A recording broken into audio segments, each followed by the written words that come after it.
नमस्कार साथियों, जय जय बुंदेलखंड। आज हम आपको अपने महोबा जनपद की एक ऐसी पर्सनालिटी से मिलवाएंगे जो किसी ज़माने में परिचय की मोहताज नहीं थी, अपने महोबा क्षेत्र की शान थे। वो पचपहरा वाले सरदार जी का नाम आपने सुना होगा, बहुत लोग जानते थे उनके बारे में। अब वो पंजाब में रहते हैं। हम उनके बारे में आपको बताएंगे और दिखाएंगे उनको कि इस समय उनकी क्या स्थिति है और बात कराएंगे। आइए, ये देखिए खरड़, इस समय खरड़ में है हम, ये उनका घर है।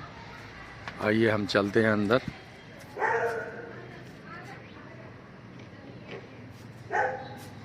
देखिए ये सामने बैठे हैं पचपहरा वाले सरदार जी के नाम से मशहूर थे पूरे महोबा क्षेत्र में। बच्चा बच्चा इनको जानता था। इनको दलजीत सिंह इनका नाम है और ये अब इस समय पंजाब में रहते हैं। पंजाब की जो मोहाली डिस्ट्रिक्ट की खरड़ जगह है वहाँ रहते हैं और इस समय अस्वस्थ हैं। इनकी उम्र करीब 85 वर्ष हो चुकी है और अब ये इनको चीज़ें भी याद नहीं रहती हैं, तो लेकिन हम लोगों की विरासत है। आज हम उनको दिखा रहे हैं आपको और बताते हैं उनके बारे में। उनके बड़े बेटे हैं सतवंत सिंह जी और उनसे हम थोड़ा सा पूछेंगे, बताएंगे। सतवंत जी नमस्कार। नमस्कार जी। कैसे हैं आप? मैं ठीक हूँ। बाबूजी कैसे हैं? बाबूजी ठीक हैं, अस्त व्यस्त रहते हैं। अच्छा। लेकिन अभी इन्हें अपने पचपहरा की गांव की बहुत याद आती है जी। और अपने दोस्तों के बारे में कई बार बहुत याद करते हैं, उनका नाम लेके पूछते हैं, कह रहे दरवाजा खोलो, अभी बाहर खड़े हैं। क्योंकि इनकी याद, इन्हें ऐसा लगता है कि मैं पचपहरा ही में हूँ अभी। अच्छा। तो कभी कह रहे हैं राजा राम खड़ा है, कभी कह रहे हमारे एक नौकर होता चतरैया, उसको भी याद करते हैं। अभी जैसे अभी वीडियो कॉल कराई गई थी, उनसे बात कराने की कोशिश अपने नौकर के साथ वीडियो कॉल कर रहे थे। तो लेकिन अब दिखाई भी कम देता है, सुनाई भी कम देता है, तो बहुत ज्यादा याद बहुत नहीं आती है, लेकिन याद नहीं रहता और बातें याद नहीं रहती। अच्छा, ये कुछ याददाश्त कमजोर हो गई है लग रहा। हाँ, याददाश्त कमजोर है, याददाश्त कमजोर हो गई है। लेकिन इनकी कई बार जो पीछे की बातें सोच के फिर जैसे अपने दोस्त उनको याद करती रहती है। अच्छा। और रात में हमें कहने लगते हैं दरवाजा खोले यार, बाहर खड़े हैं। जो इनके दोस्त है ना, उनका नाम लेके कहने लगते हैं। अच्छा। कि वो खड़े हैं, बुलाइए उन्हें, मुझसे बुलाइए, अंदर ले आओ अंदर। तो मैं कहता हूँ कि नहीं, अभी तुम पंजाब में हो। अच्छा। पचपहरा में नहीं हो और यहाँ पे, लेकिन ये भूल जाते हैं। अब वो तो ये पैदा भी तो वहीं हुए थे पचपहरा में। हाँ, पैदा वहीं से हुए थे। हाँ, आप भी वहीं पैदा हुए? मैं भी वहीं पे पैदा हुआ था। बाबा जी थे हमारे, वो 1920 में गए थे वहाँ पे। अच्छा, 1920 में। हाँ, 19 में ठेकेदारी करने लगे थे। तो वहीं पे रहे। तो बाबूजी का जन्म वहीं पे है, मेरा भी जन्म वहीं पे है। तो वो मातृभूमि एक तरह से हो गई थी। मातृभूमि है वो, इसलिए बिल्कुल। अभी भी इन्हें और चीजें भूल गई, लेकिन वो इलाका नहीं भूला, ना वो दोस्त भूले हैं। तो सभी को याद करते रहते हैं। वहाँ भी सब लोग याद करते हैं बाबूजी को। महोबा में भी हम जब वहाँ रहते हैं तो लोग हमसे पूछते हैं उनके क्या हाल है। तो हम भी बताते हैं कि ठीक है, अब थोड़ी ओल्ड एज हो गई है। तो कितने साल हो गए यहाँ आए हुए आप लोगों को? हम 1985 में आ गए थे यहाँ पे। अच्छा, 85 से यहीं हैं। हाँ, 85 से आए थे। तो 85 से तो लंबा समय हो गया, मेरे ख्याल से 37-38 साल हो रहे हैं। हाँ, काफी सर, बहुत साल। जी। अच्छा, फिर आप तो बाहर चले गए थे, विदेश में रहे? मैं जापान चला गया था और जापान में रहा 11.5 साल में। जी। और आपके एक और भाई थे रजवंत? हाँ, वो पहले न्यूजीलैंड गए थे, लेकिन अब वो ऑस्ट्रेलिया में है, ब्रिस्बेन में। अच्छा। ब्रिस्बेन वहाँ के एक शहर है, तो वहाँ पे रह रहे हैं। मेरे बच्चे भी वहीं पे रह रहे हैं, ऑस्ट्रेलिया में, सिडनी में जी। पढ़ रहे हैं, वहीं पे रह रहे हैं। और एक बार ऐसी माता जी को, पिताजी को भी घुमाया है वहाँ पे। जी। रजवंत के पास, छोटे भाई के पास गई जी, 3 महीने रह के आई थी। लेकिन अब इनकी याददाश्त इतनी कमजोर हो गई कि अब इन्हें मालूम नहीं है कि मेरे बच्चे कहाँ रह रहे हैं, या किसी को पूछते नहीं है। उनको जैसे भूल ही गई हूँ। पचपहरा जाने के लिए तो पहले कहते थे हमसे, कई बार मेरे साथ गए भी हैं वो। हाँ, पचपहरा जाने के लिए कहते थे कि मुझे घूम के आना है।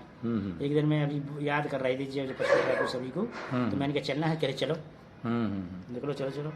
मुझे याद है एक बार कि मेरे साथ बाबूजी गए थे वहाँ, यूपी जा रहे थे। तो जब हम लोग ट्रेन पे सवार थे तो संपर्क क्रांति से जा रहे थे, जैसे ही झांसी क्रॉस हुआ, झांसी, तो ये उठ के बैठ गए। इनकी आंखों की चमक बदल गई थी और ये सभी लोगों से बात कर रहे थे आपको कहाँ जाना है, और किसी ने बताया कि बांदा, किसी ने कहा चित्रकूट। तो वो जो जहाँ का था बंदा उसी जगह के बारे में, वहाँ के लोगों के बारे में ये चर्चा करने लगते थे। यानी पूरे बुंदेलखंड में ऐसी कोई जगह नहीं जहाँ पर लोग इनको न जानते हों, और किसी भी जगह का नाम लेते थे तो ये वहाँ के 4 लोगों की चर्चा कर देते थे, वो फलाने के क्या हाल है, ढिमाके के ये हाल है। तो इस तरह की बात हमने देखी है बाबूजी के बारे में। तो हमने आपको देखिए दिखाया, दलजीत सिंह जी पचपहरा वाले सरदार जी के नाम से ही मशहूर थे, और वहाँ के सरपंच भी तो रहे हैं। हाँ, पहले सरपंच पचपहरा के। हाँ, पहले बाबा जी भी रहे हैं। बाबा जी भी पचपहरा के सरपंच रहे, जे भी सरपंच रहे हैं जी। हाँ, इसके बाद जे ठेकेदारी करते रहे बहुत साल तक वहाँ जी तक। जी। वो पचपहरा गांव तो बड़ा नाम था आप लोगों की वजह से पचपहरा का। अच्छा गांव था पचपहरा, अभी भी बहुत अच्छा है। हाँ, बहुत वहाँ पे तरक्की हो गई है वहाँ पे। तो पचपहरा के विकास में देखा जाए तो बाबूजी और आप लोगों का काफी बड़ा योगदान है। हाँ, पहले करते रहे बहुत।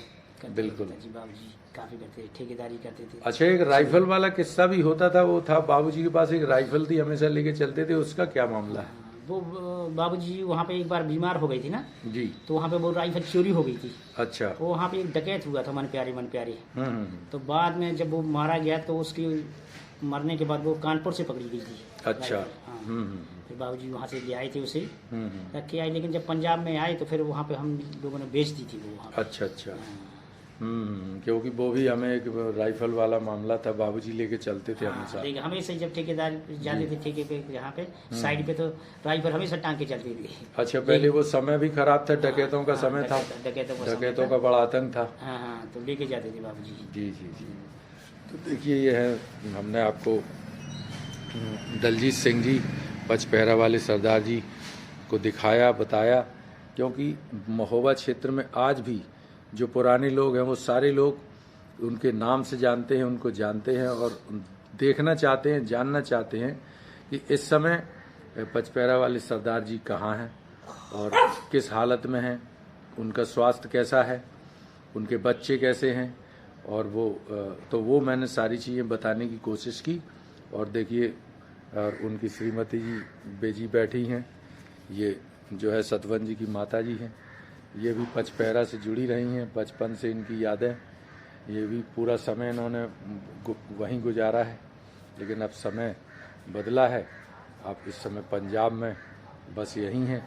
पर इनकी एक इच्छा थी, पचपहरा वाले सरदार जी जिन्हें कहे हमारे अंकल भी हैं, कि ये चाहते थे कि मैं वहीं जाऊं और वहाँ एक ज़रूर इन्होंने एक बार ऑस्ट्रेलिया जब रजबंद बुला रहे थे, इनके जो छोटे बेटे हैं, तब इन्होंने मुझसे कहा था कि हमारा पचपहरा, जो पचपहरा है वही मेरा ऑस्ट्रेलिया है, मैं वहीं जा सकता हूं और कहीं नहीं जा सकता। लेकिन अब हालात ऐसे हो गए हैं कि वो जाने की पोजीशन नहीं है। तो लेकिन हमें याद है, अच्छा, जो आपके ताऊ जी थे अमर सिंह जी, वो तो वहीं जाके खत्म हुए थे। उनका क्या केस है? आगे पंजाब में रहने लगे तो उनका दिल नहीं लगा जी, तो फिर वो वापस फिर पचपहरा चले गए। और बाद में उनका वहीं पर स्वर्गवास हुआ और पचपहरा में ही अंतिम संस्कार हुआ था उनका। क्योंकि वो कहते थे तुम लोग मुझे रोक नहीं, और वो तो अकेले ही चले गए थे। हाँ, अकेले चले गए थे वो, अकेले चले गए थे। और काफी, जबकि ओल्ड एज थी, उनको रास्ता भी नहीं पता था, लेकिन वो चले गए किसी तरह से, वहीं पे चले गए। पचपहरे में फिर उनका स्वर्गवास हुआ। बिल्कुल बिल्कुल। तो इस तरह से एक अटैचमेंट होता है जो माटी से, अपनी मातृभूमि से, हमारे बाबूजी को भी है। लेकिन अब फिलहाल मैं भी चाहता हूं कि इनको ले जाता वहां, पर अब तो पोजीशन ऐसी है कि वो किसी को पहचान भी नहीं पाते हैं, तो इसलिए कुछ कहा नहीं जा सकता। आगे ईश्वर की मर्जी है कि मातृभूमि पहुंच पाते हैं पचपहरा वाले सरदार जी की, नहीं, ये तो वक्त बताएगा। लेकिन हमारी कोशिश ज़रूर है कि हम एक बार बुंदेलखंड और मातृभूमि तक उनको ज़रूर ले जाएं।